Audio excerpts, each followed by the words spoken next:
We are looking at how to pronounce this expression, originally from French, which explains the spelling and the pronunciation aren't obvious. Faux pas is how it's said. In French it is said as faux, meaning false or wrong or incorrect, pas meaning step, so it's like you take a wrong or bad step, let's say. Faux pas is how it's said in English, faux pas in French. Now you know.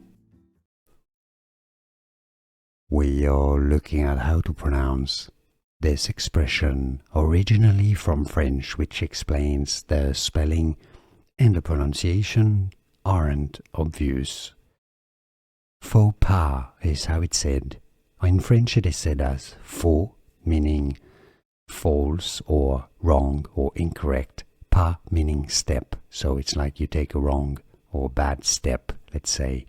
Faux pas is how it's said in English, faux pas in French. Now you know. Here are more videos on how to pronounce more confusing words and names too many mispronounced. Like this video if you found it useful. I appreciate your support. I'll see you soon and thanks for watching.